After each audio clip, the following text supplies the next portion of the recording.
Okay, folks, I think I am live and I think you can hear me. Um,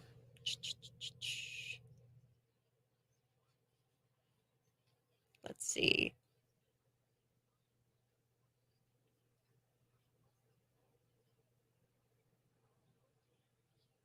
Okay, yeah, we are live. We are live.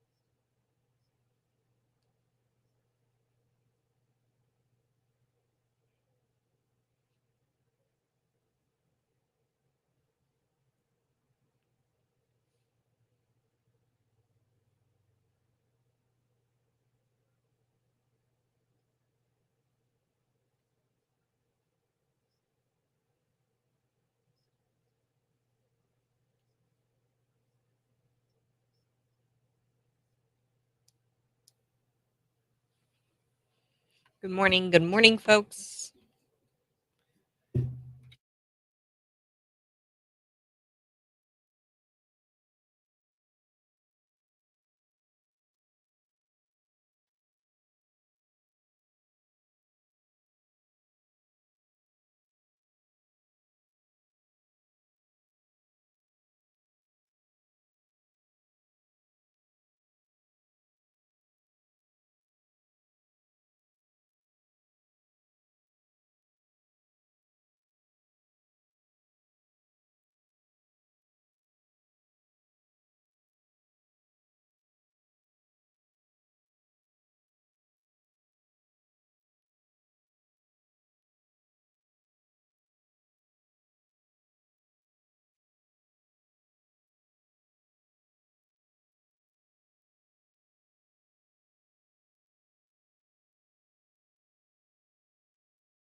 Good morning. Hey, this is the Morning Buzz, and you can always text in by texting in to the number 309-451-9299. Now, a little bit of context for you, okay? Under the Manhattan DA, Alvin Bragg, and his leadership, New York City prosecutors have been forced to toss out, get this, 69% of criminal cases, even though shootings rose by 102%.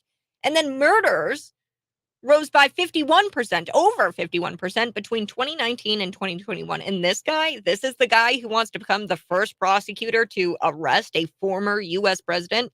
Protect the trans kids, protect them from groomers, protect them from greedy healthcare professionals, protect them from making irreversible decisions that will sterilize them for the rest of their lives. We're going to get into talking about a lot of stuff, folks. Georgia legislature, they banned child sex changes. There was a bill that passed, the transdemic. I want to explore how we got to this point with this whole ever present trans contagion and examine its impact on society. And who knew?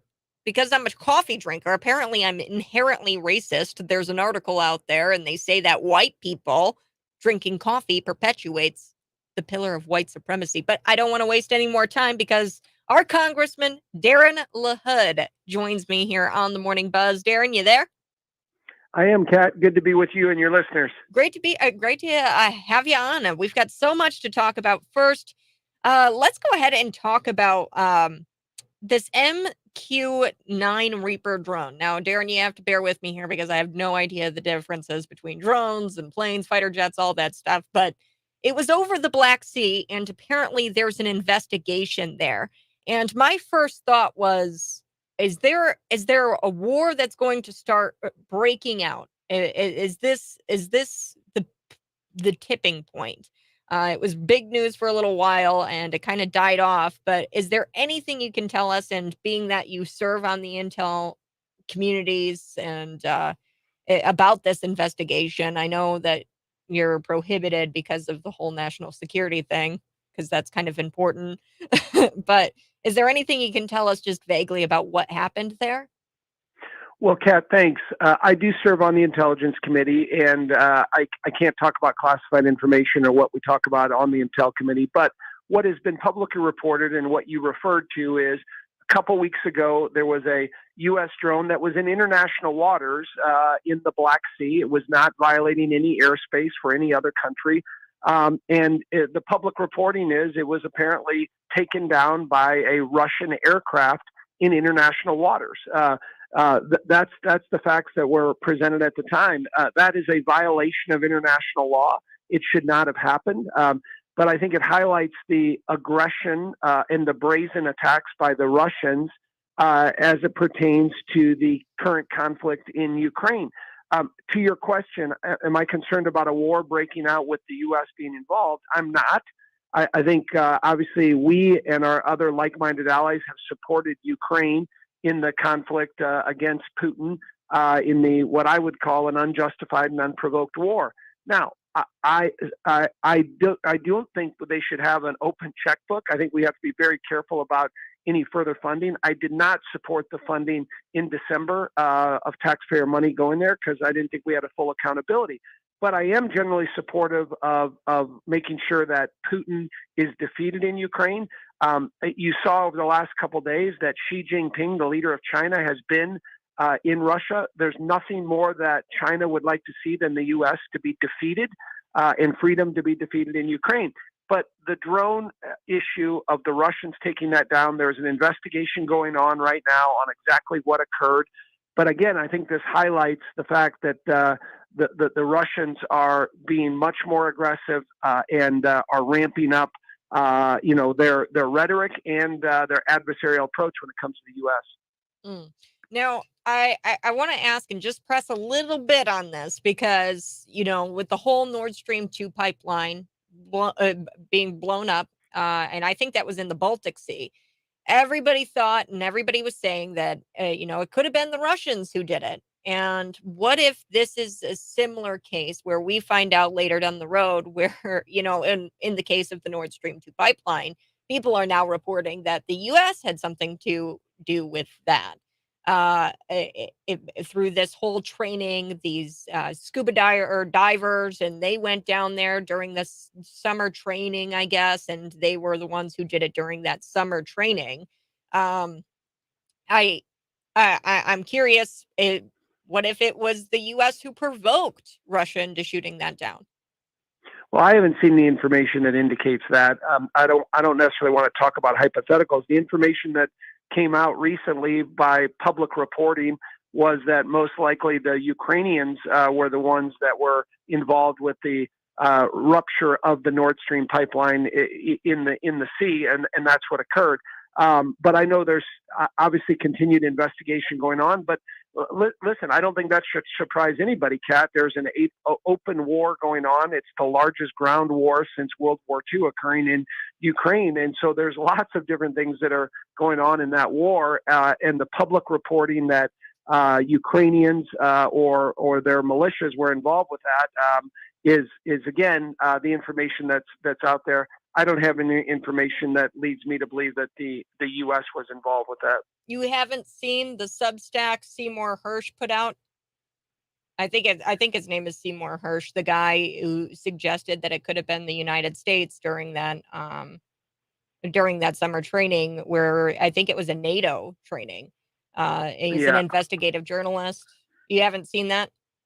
I have seen the reporting. I've seen other reporting that is not consistent with that. So, but I do know that there's an ongoing investigation on that and figuring out what happened there. We have to get to the bottom of this. But when you're at war and these type of things are going to happen, but I've not seen anything to lead me to believe that the U.S. was involved with it.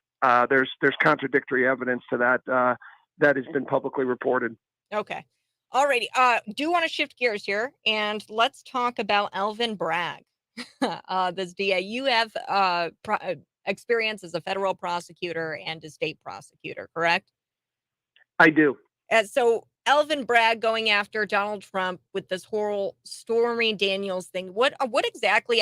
Maybe you know. I don't know if you've looked into the case at all. What crime are they pinning him with? Because I thought that paying hush money to people wasn't a crime. Well, we don't know yet, Kat. That's the thing that everyone's waiting to see if he brings a charge. But I think people need to understand the facts behind Alvin Bragg. He was put into office by a George Soros funded super PAC that gave him over $1 million to help him get elected. That's number one. Number two, when he came into office, he immediately dropped charges against violent criminals, decided he wasn't going to prosecute people. There's record crime in New York right now. It's rampant in terms of shootings being up over 1,000%. And he made the decision not to prosecute street crimes in New York City or in Manhattan. That's number two. And number three, if Donald Trump was named John Smith, I'm convinced that Alvin Bragg would not be going after him. I mean, this is an incident that or facts that occurred 7 years ago, and under a vague criminal statute and vague liability here. So nothing's been brought forth yet, but everyone's anticipating there will be something. But I think people need to understand the set of circumstances here and the facts here. And that you have what I would call a rogue, politically motivated prosecutor that's going after President Trump. It will be the first ex-president that's been indicted. I mean, we're used to reading about stuff like this in third world countries, not in the United States. So I'm very dubious and skeptical as a former prosecutor of what Alvin Bragg is doing. Yeah, and it's concerning too when you've got, and maybe you could speak to this. Ron DeSantis, he said that he's not going to really get involved. Does Ron DeSantis have to kind of sign off on a warrant if there were charges to be brought against him, say today, right? And for him to be arrested, is Ron DeSantis kind of the buffer there? And will he? Does he have any kind of power to not allow Alvin Bragg into the state of Florida? Well, I think that's a moot point because President Trump's attorney has said they're going to waive extradition and they'll appear in court and go through the regular process. So I don't think that's an issue in this case because they're going to go through the process of being booked if in fact there is an indictment and show up in New York and go through the process that everyone else goes through. Okay. Well, and I think we're getting close to a break here. Just one more thing. Joe Biden vetoing this bill on ESGs. From what I saw, and I don't know if this came across the House, right? From what I saw, it looked like it had a lot of support, and then Joe Biden vetoed this bill. He signed it, and it would essentially get rid of ESG scores, which is that environmental social thing for the banking system. Did you vote on that bill? I did. I supported the bill. This is kind of wokeism and cancel culture, out of control in our financial system. And we believe that that should not seep into our financial system and to our banking system. And so we passed a bill with bipartisan support in the House. And of course, that went to President Biden's desk and he vetoed it. So, I mean, I think it highlights what Republicans are doing in our new majority to help raise awareness on issues like ESG and others, and to highlight why we need a Republican president in 24, Kat. That's going to be our responsibility as House Republicans is to obviously hold the Biden administration accountable with our weaponization committee, with our committee on China, with our committee on the origins of the coronavirus. But secondarily is to pass bills like we did with this one that highlight why we need a new direction in this country. If we had a Republican president in there, this would have been signed into law and we'd be changing the direction of where we go in our financial systems. And so what you mentioned highlights that fact. And I think we got to keep showing the American people what we as Republicans in the House now stand for and what hopefully we can bring in 24. Darren LaHood, our congressman, thank you so much for joining me here on the Morning Buzz. I so do appreciate you taking the time. And yeah, we'll have to see what happens here with this prosecution of Donald Trump. Real quick, before we go, I've got a buzz here. There is somebody asking about your freedom index. So this is something, it's the Illinois Freedom Caucus, and they say that you're only voting like 71% of the time conservatively. Your comments on that? Well, so I have a strong conservative record in the House, one of the strongest of anybody in the House of Representatives. I'm proud of my record as co-chair of President Trump's campaign last cycle and standing up for conservative values. And I'm going to continue to do that. Awesome. Darren Lud, thanks so much for joining me. You have a great rest of your day. Thank you. Take care. Bye-bye. Bye-bye. All right, folks, we've got to take a quick break, but we'll be back on the other side.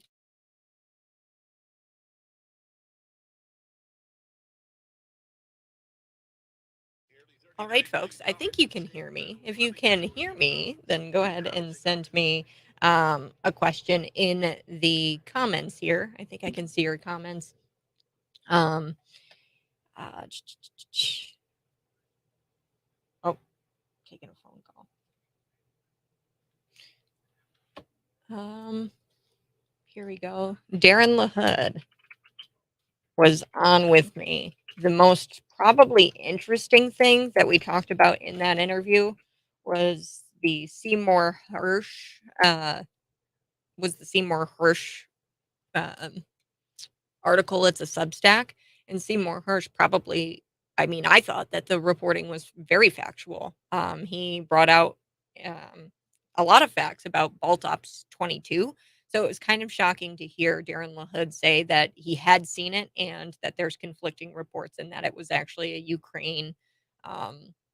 It was a Ukrainian group who blew up the Nord Stream pipeline. So I'm very hesitant to believe on things like this Russian takedown of this MQ-9 Reaper drone that was in the Black Sea, because the last time we were told that Russia had something to do possibly with the blowing up of Nord Stream 2 pipeline, it didn't check out.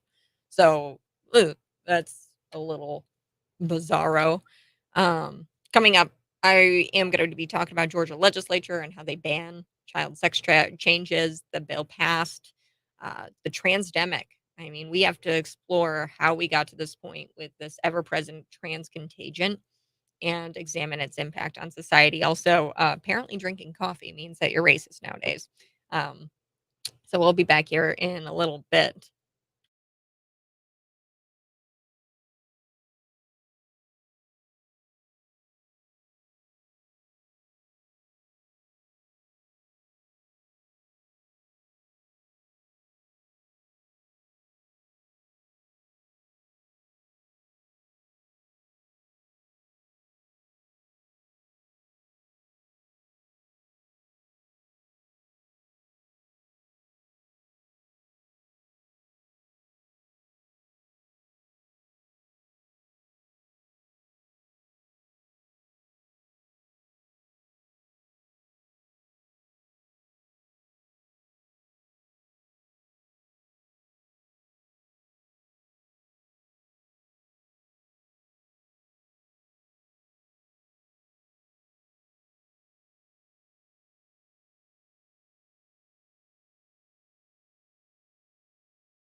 I just got off the phone with Darren LaHood, and yeah, I mean, a great interview, fantastic interview. I didn't give him a whole lot of easy ones. Again, I wasn't teeing it up for him in any way.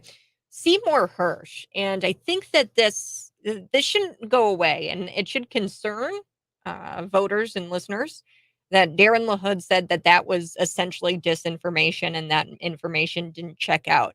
A little bit about that. That's Bolt Ops 22, and I've talked about it before on this program. Seymour Hirsch is a very respected journalist, and there's a Substack out there. And Seymour Hirsch pretty much goes into detail about how the United States could have been behind uh, the blowing up of Nord Stream 2. So Darren LaHood completely dismissing that as disinformation.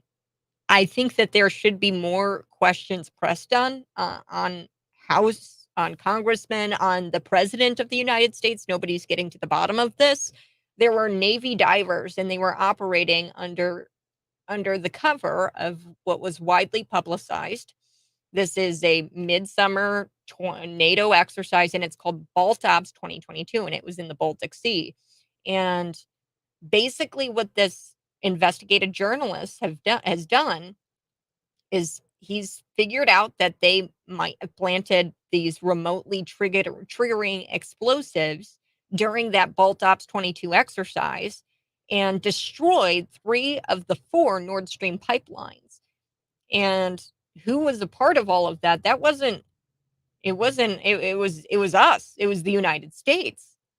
So Biden's decision to sabotage the pipelines came after more than 9 months of highly secret back and forth debate. I mean, I think it's public knowledge that the pipelines, I mean, I've got to dig into that story a little bit more, but I'm pretty sure that they've come out and said that what we were going to do. What did Joe Biden mean by, uh, uh,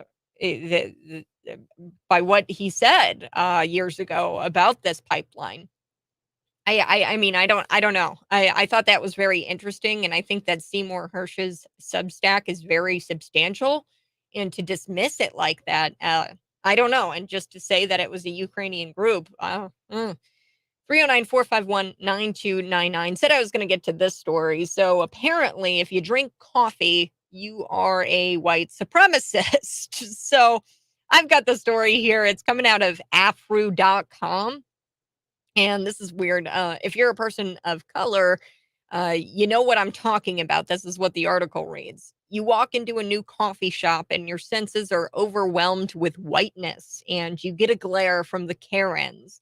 The white hipster barista lines herself up between you and the bathrooms, ready to tell you non-customers aren't welcome. What? This is such an idiotic article posted, and it makes the argument that drinking coffee perpetuates white supremacy. Yeah, that's ridiculous.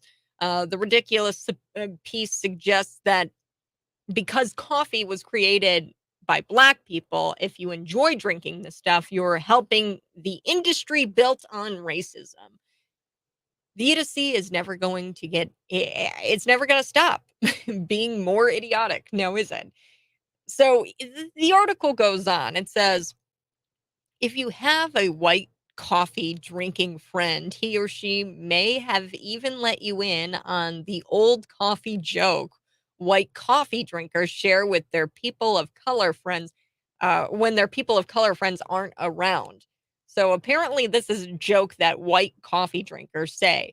There are things that are necessary in order to make a cup of coffee, and they are first, a black man to roast the coffee, second, a yellow man to grind it, and third, a white man to drink it. Stop the tape.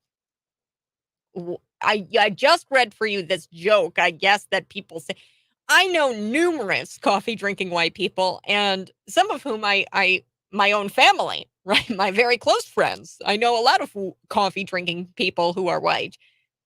I've never heard the idiotic joke that they laid out in this article that there are 3 things necessary in order to make a cup of coffee. First, a black man to roast the coffee. Second, a yellow man to grind it. And third, a white man to drink it. And I'm confident that most of my coffee drinking family members and friends haven't said that joke. Like, I haven't said it, you haven't said it, nobody said that. This nonsense continues. So this article coming out of afru.com, uh, they say, well, I'm here to validate your lived experience. Coffee is, in fact, horribly racist, and there's data to back it up. Every facet of the coffee industry is, in fact, rooted in racism. From the moment that whites viciously stole coffee from black and brown people to present day Karen sipping on her morning cup of white supremacy, whites have been able to drink the fruits of our labor and our culture with impunity. Wow. It's almost as if people like the staff of afru.com eagerly make up more and more silly racist crap because they're obsessed with race 24/7. Thing is, that's on them. Bless their twisted hearts. I'm not minimizing past injustices. I'm not doing that here. I'm suggesting that absurdly asserting that the 21st century white people drinking a cup of coffee perpetuates white supremacy is race hustling at its worst or best, as it were, which is perpetuated solely to continue sowing the 6 seeds of racial division in America. This is sick and it's dividing America. What's wrong with you? Why would you print something like that? Intentional race baiting continues to hurt every American, regardless of race or color. Where and how far back does this insidiousness begin and end? Where? Great question. But people who virtually view virtually everything through through this lens, hate-based lens of racism, are a disgrace to the goodness of this country. Why are you thinking about race 24/7? Leftists pride themselves on boycotting everything. Okay, shut up. Just boycott coffee then. If you don't want to drink it, if you find it racist, then don't drink coffee. I don't boycott it. And then move on. Find further racism around every white supremacist corner. I can't believe this stuff.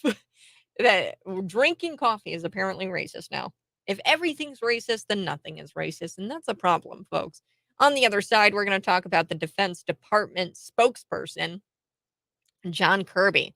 He made an appearance at the White House press briefing room, and he talked about foreign policy. And apparently, LGBTQ rights are the core part of our foreign policy here in the United States. Nice. Didn't know until today that those two topics are related.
All right, folks. Coming up, we're going to talk about John Kirby. So this week, make some time to Um, enjoy dinner at the Long Branch again.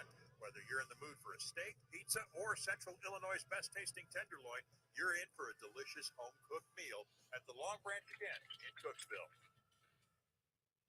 You know that McLean County Asphalt and Materials is trusted by businesses throughout McLean County to repair their parking lots. Did you know that McLean County Asphalt and Materials can take care of your residential needs? Soon the ground will thaw and spring showers will turn your pathways into ponds. Schedule an estimate from McLean County Asphalt and Materials to stay out of the mudded ponds when the rain comes. With over 55 years of experience, you can improve the curb appeal of your home when you go to super fun. McLeanCountyAsphalt.com. All right.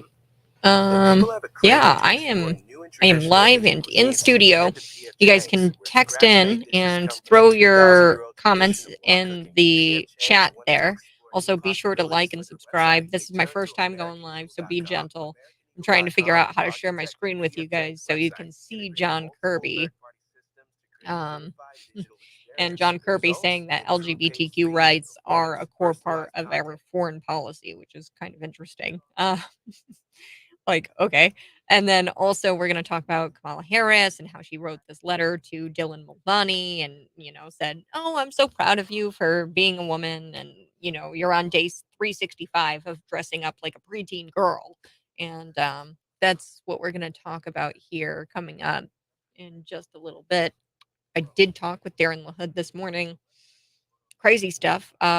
Asked him about the Substack by Seymour Hersh, who is an investigative journalist, and I was kind of shocked here to see or to hear from Darren saying that that's all disinformation, and I don't know about that. Um, well, I'm gonna pull up here Joe Biden. If I can't remember um, when he said something about blowing up that Nord Stream pipeline.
Hmm.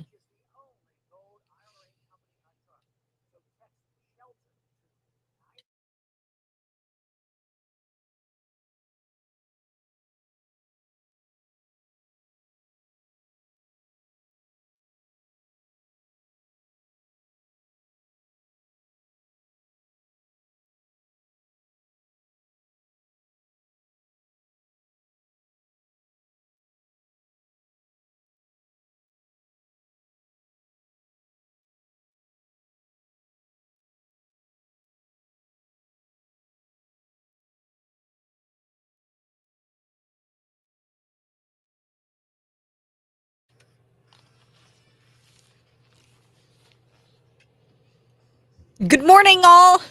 Hey, this is the Morning Buzz, and I'm trying out this new thing. It's where we go and we stream live from YouTube. This is the Morning Buzz. I'm in studio right now. If you want to see me in studio and you want to see my screen and my show prep and the different clips that I'm playing, a lot of times I play the clips off of Twitter.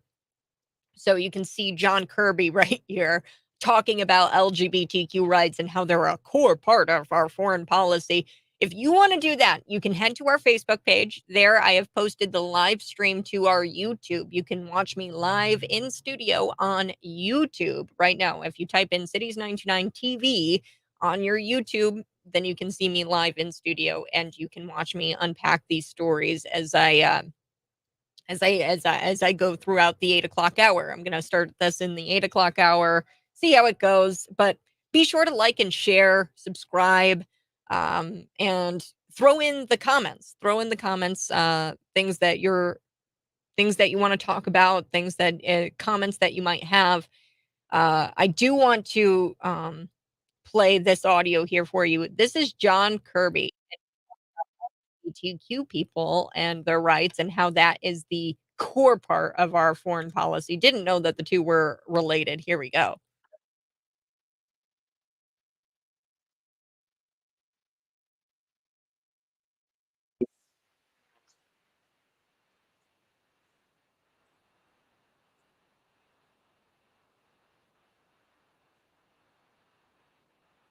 Speaking up for those rights and for individuals to live as they deem fit, as they want to live. And that's something that's a core part of our foreign policy, and it will remain so. And President Biden has been nothing but consistent about his foundational belief in human rights, and LGBTQ plus rights are human rights. We, again, back to the earlier question, we're never going to shy away, be bashful about speaking up for those rights and for individuals to live as they deem fit, as they want to live. And that's something that's a core part of our foreign policy, and it will remain so. Part of our And foreign President policy. Biden Now, has been not too long ago, nothing but these consistent two were totally about his unrelated topics. Now, belief, when I say not foundational too belief long ago, in human I rights, mean and right before I heard LGBTQ John plus Kirby rights say are that human a rights. core part of We, of our again, foreign back to the earlier policy question, is we're never going to LGBTQ shy rights. away, be What's bashful about next? Are they speaking up for going those to rights say that and climate change for prevents individuals gay to live people as from they coming out of the deem closet? fit, as they want to live. Totally And that's something that's a doesn't make core part sense, of our foreign right? These are policy, and totally it will remain so. unrelated topics, President Biden and has he's been meshing them nothing together. but consistent Follow-up question, and I about know his not a single journalist belief, ever, foundational period, belief full in stop, human will rights, ask and why.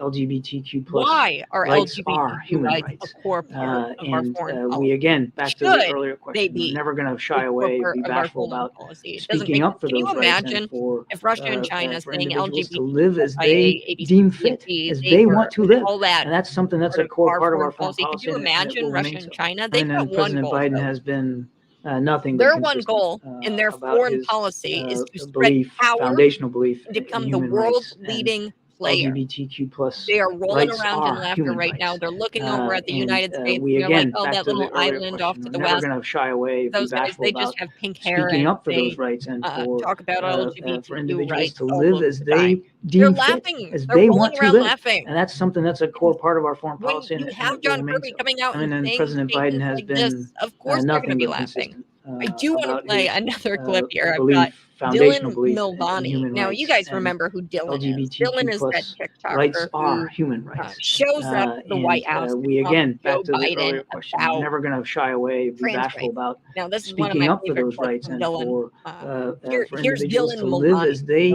deem fit, as they want to live. And Shopping that's something today. that's a core part of our foreign policy, and it will remain so. Hold on. And President Biden has. Here we go. Okay, that was John Kirby. This is Dylan Mulvaney. Here we go. And I thought that these might be my new shopping shorts, but I was walking around and everyone was staring. And I was like, oh, okay, what's going on?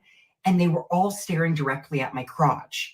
And I went, oh, I forgot that my crotch doesn't look like other women's crotches sometimes because mine doesn't look like a little Barbie pocket. And I thought, okay, Dylan, you have some options here. Number one, you can stop wearing clothes that fit like this and just find looser fitting items. Number two, I can do a tuck, which is going to have to be a whole other video, but it's very painful and involved.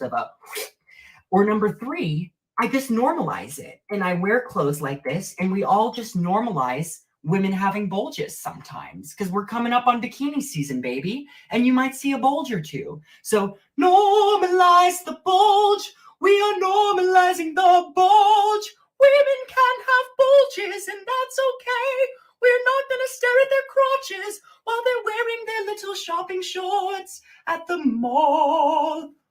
Oh, thank you. Love you. What?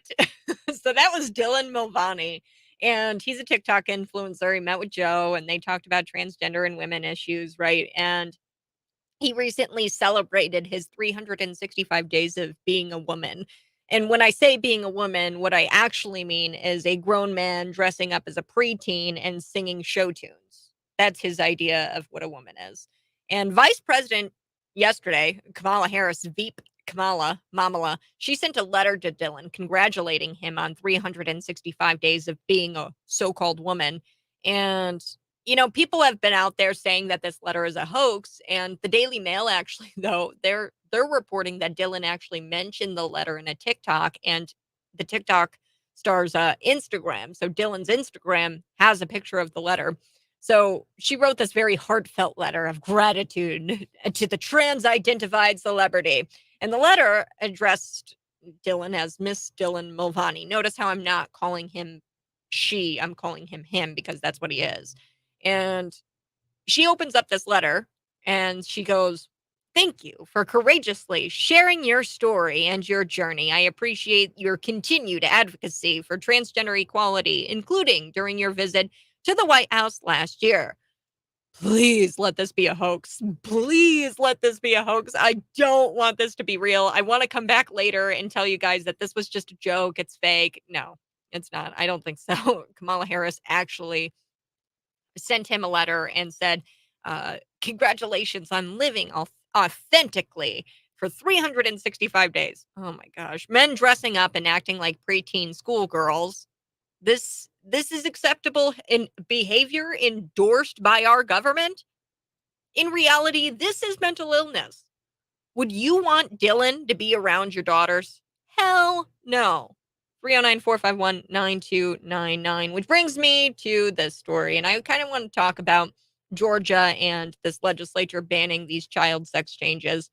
Real quick, I'm going to play this audio clip for you.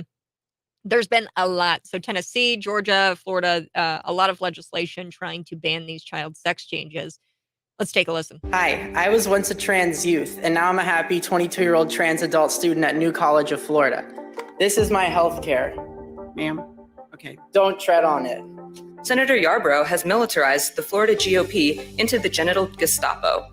Ron DeSantis wants trans people dead. You are committing genocide. I grew up in Germany in the aftermath of Nazis, and what you people are doing is no different.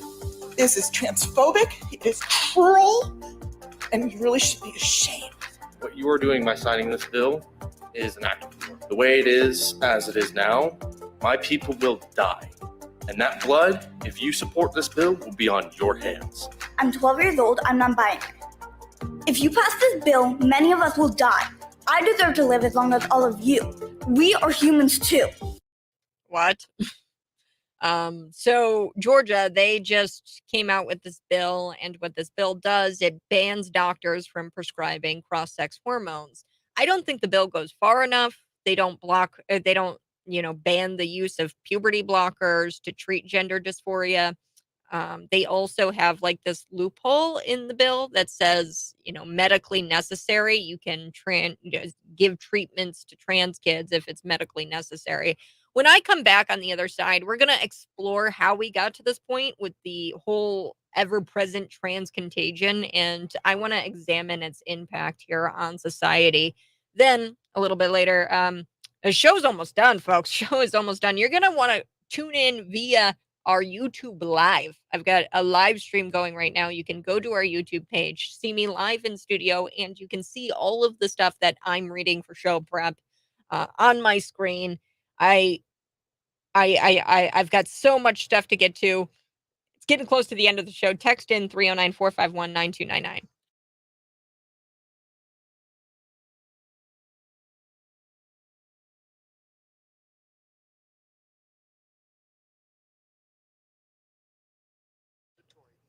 All right, friends. Hopefully you can hear me. Throw in the comments if you can hear me or not. This is my first live stream, so be gentle. I like this comment. It says, "La Hood was disappointing." Yes, La Hood was disappointing. I thought that was crazy. So let me share my screen with you, and I'm gonna just pull up Seymour Hersh's Substack. And I mean, it's just wild that he totally, pretty much dismissed me and said that, this was um uh misinformation, this ball tops 22.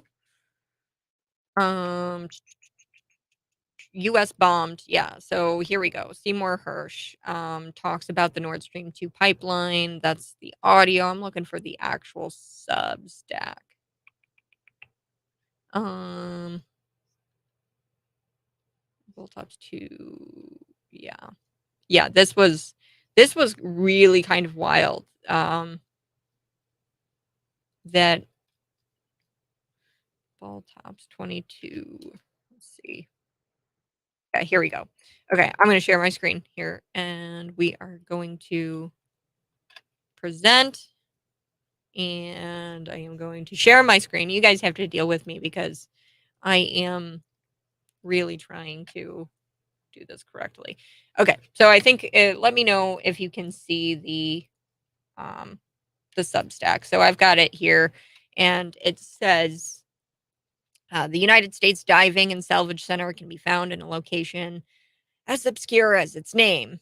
So it talks about this, diving salvage center. But here's the important part. And this is what I want to highlight here. This is so important because this talks about these Navy divers and how they were operating during this summer NATO exercise, which is something that they do just pretty commonly, right? This is just an exercise. It was routine and it's called Baltops 22. But this was different because what these Navy divers did, at least according to Seymour Hersh, who is a Pulitzer winning journalist, they remotely triggered these explosives that were planted there during that exercise 3 months later, and they destroyed 3 of the 4 Nord Stream pipelines. I mean, I think it's pretty much common knowledge at this point that the US had something to do, if not did it completely, the Nord Stream 2 pipeline blow up. And the fact that I had Darren LaHood come out and say that that was disinformation was kind of wild. So go read Seymour Hersh's Substack if you need the link. Here we go. I will throw the link in the comments here for you. I highly recommend you go read that. Coming up, I do want to talk about this. The Georgia ban. So I got the story from the Post Millennial, and I'll pull up the story while I talk about it here.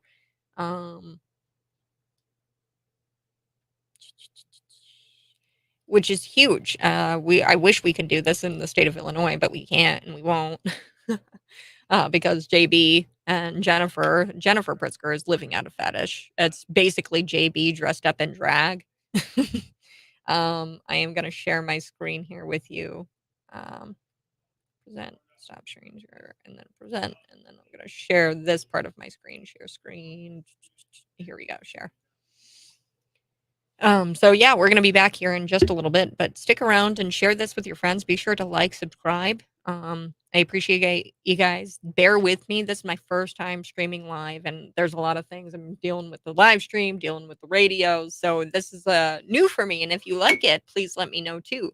And if you want to see more content, because I wouldn't mind going live in the middle of the day, giving you guys a little news update.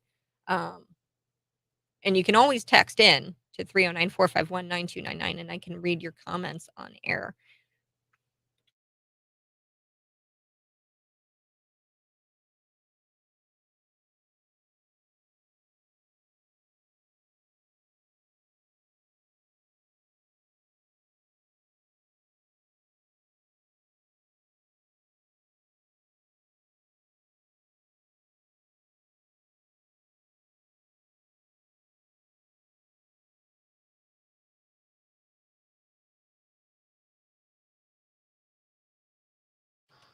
Hey, I'm live in studio on YouTube. You can go to YouTube and you can see me live in studio. This is super helpful to you guys, and I've wanted to do this since I've started the program, The Morning Buzz. I'm live in YouTube right now. You can post comments, you can share comments, you can even read what I'm reading, and you can see what I see as far as show prep goes.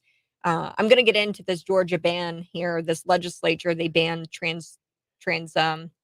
transgender like child sex changes. I don't think the bill goes far enough because the bill doesn't ban puberty blockers. There's also a loophole in the bill that talks about how if it's medically necessary, if the kid is on the verge of suicide, then you can perform a sex change surgery on a child.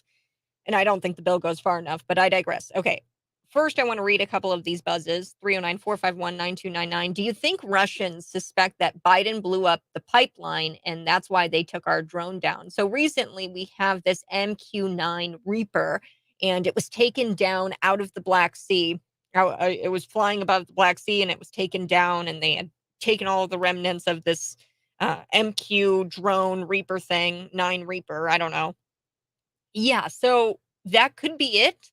However, at the time, right, we're dealing with a banking crisis.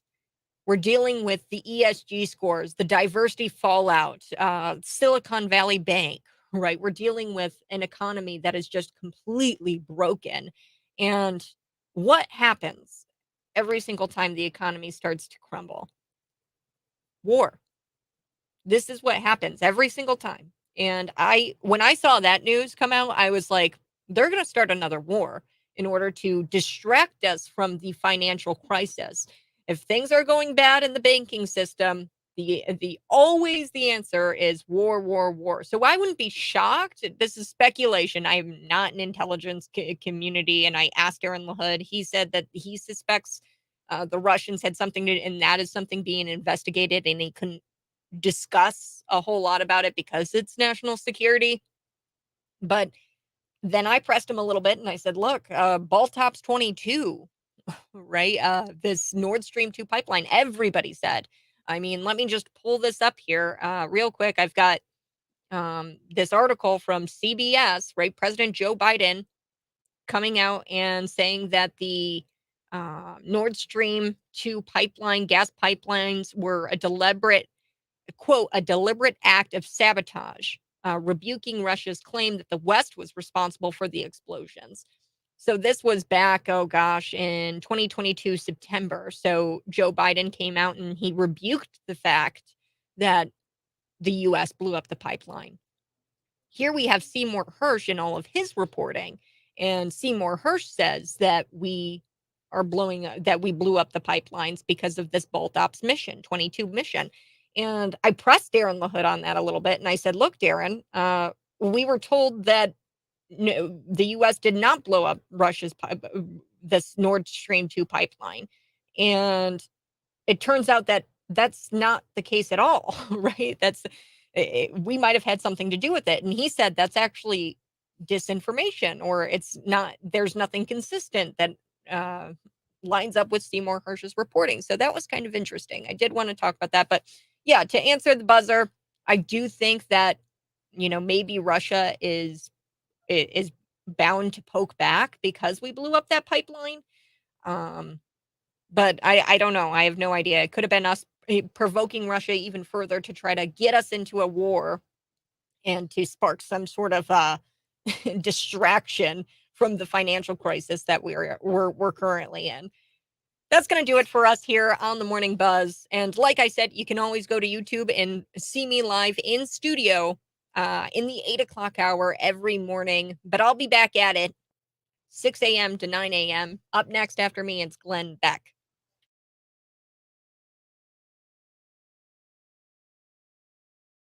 Okay, friends.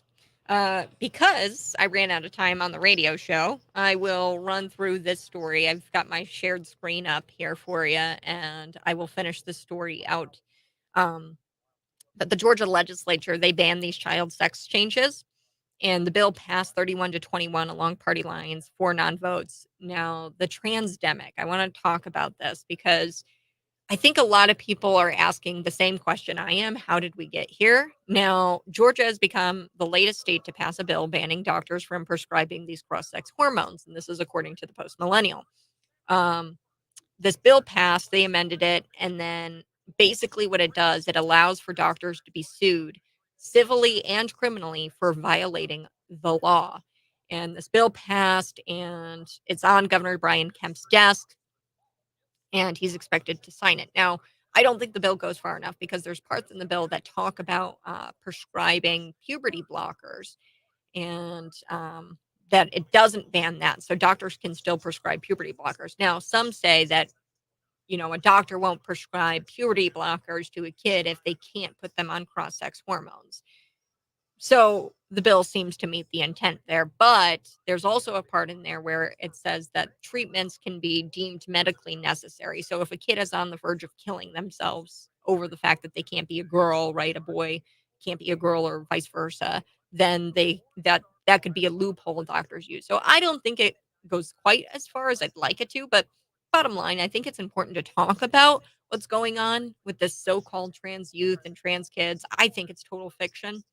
Um, and it's all made up by parents, educators, doctors, librarians, right? People are pushing out this lie, and the main purveyors of this lie are these men. So Jennifer Pritzker, Rachel Levine, these men who believe they are women because they have a sexual fetish, seeing themselves as women. That's a real thing. Look it up. Everyone wants to know how we got here. How did we get to a point where men think that they are women if they say they are? And where parents are pumping their kids full of these drugs to stop their healthy development, like puberty. Um, we got here in a few things. Let me lay this out for you. The weaponization of compassion, the rise of feminist fascism, and the willingness to declare lies as truth. And, I'm going to get biblical here for a second, and you can, comment what your thoughts are here. But um, I've got a verse on my mind and heart. The world views love as acceptance. So we have love and we see that as acceptance. And then we have hate and we see that as rejection. But that's not the definition of love. What is love? I believe it's God. And God is love. Love is God. I believe that. Isaiah 26, verse 7. The way of the just is uprightness. O most upright, you weigh the path of the just. So God tells the truth. It may suck, right? The truth sucks sometimes, right? Um, but it is the truth, and the truth is probably the most loving thing that you could do. If you told somebody the truth, for example, if a friend's got spinach in their teeth or something like that, and you're the friend who says, "Hey, you got spinach in your teeth," that's probably the most loving thing you could do as a friend because you're telling that person the truth. Keep those friends around if they're the type of people, because for the wages of sin is death. But the free gift of God is eternal life through Christ Jesus the Lord. That's Romans 6:23. Now, this political correctness movement, and maybe you guys were around the 80s, 90s, let me know in the comments. But there was this political correctness movement. And then it transitioned into identity politics with Obama. Then it started, I think it all really started with abortion and how it was reframed as healthcare, because that was the point where society said, look, it's more important how we look, and it's more important for us to be comfortable than for us to continue the human race. That's why we're starting to see drag queens telling our kids to not trust their bodies. And to me, that's grooming. If you have a drag queen out there telling a kid not to trust their body, that's grooming. So grown men like Rachel Levine will tell us trans kids exist because these are men living out a sexual fetish where they are aroused when they see themselves dressed up as women. Look it up. It's a thing. They are so desperate to not admit that they are living out their fetish that they will mutilize your kids in the name of of, of their own desires.